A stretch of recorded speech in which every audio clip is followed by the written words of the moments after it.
Izzy never minded when her husband Gage took the kids out for the day. A quiet house was a rare gift, one she savored in the midst of their hectic life.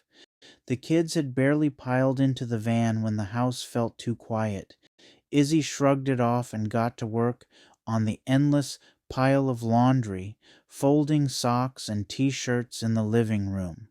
The house hummed with its usual noises, the low buzz of the refrigerator, the occasional groan of the old floorboards. Then came the scratching.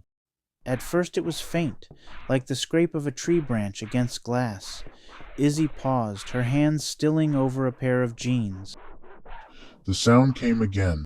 Louder this time, a distinct scraping noise coming from the kitchen. Izzy frowned. Gage had mentioned that some of the windowsills were drafty, and she figured the noise must be the wind. But as she walked into the kitchen, the sound grew sharper, more deliberate. It wasn't coming from the windows. It was coming from the basement door. Her stomach tightened. Gage? She called out, her voice echoing too loudly in the still house. She laughed nervously, trying to shake off the unease. Did you forget something? No answer. Izzy stared at the door. The scratching stopped, replaced by silence so heavy it felt like it was pressing against her chest. She reached for the knob, hesitating for just a moment before pulling the door open. The basement stairs disappeared into darkness, the concrete walls visible only in the narrow strip of light from the kitchen. The smell of damp earth wafted up, stronger than usual. Izzy's eyes scanned the steps, expecting to see a raccoon or stray cat that had somehow gotten inside, but there was nothing, just the empty stairs. Then something moved. A hand, pale, skeletal, with impossibly long fingers curled around the bottom step.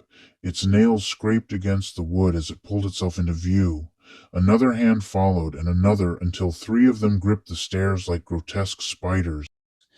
Izzy gasped, stumbling back, her breath caught in her throat as she watched the hands drag themselves upward, their movements sharp and unnatural. They weren't attached to anything. They were just hands. Gage! She screamed, panic setting in. She slammed the basement door shut and blocked it, her hands trembling. The scratching started again, louder this time. The door rattled on its hinges as if something on the other side was testing it.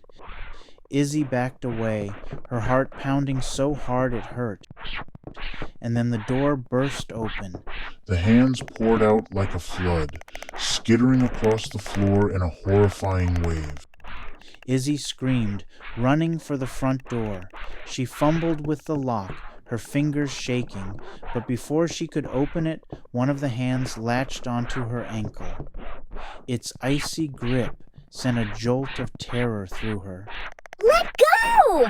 She shrieked, kicking wildly. The hand released her and she bolted down the hall, the hands chasing after her with relentless speed. She ran into the bedroom, slamming the door and shoving a chair under the knob. The scratching came almost immediately. The sound of nails dragging against the wood.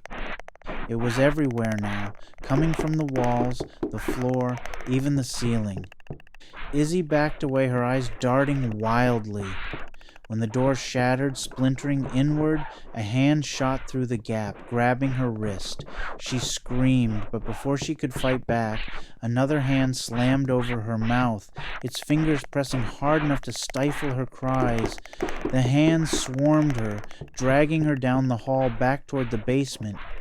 Izzy struggled, her muffled screams echoing in her head, but the hands were too strong. They pulled her down the stairs. Her bare feet scraping against the cold concrete.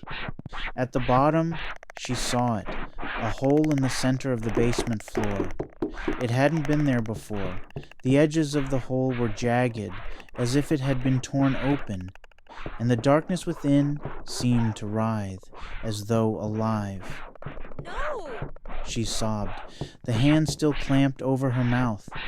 Tears streamed down her face as the hands dragged her closer to the pit. She clawed at the floor, her nails breaking against the rough concrete, but it was useless.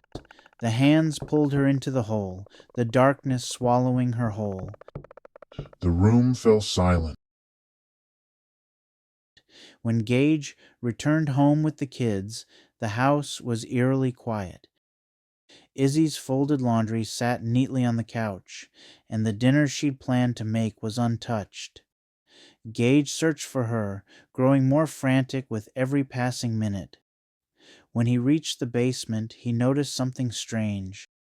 A pile of dirt in the far corner of the room, where there had once been solid concrete. He never found Izzy. And in the dead of night, when the house is still, the faint sound of scratching could sometimes be heard from beneath the basement floor.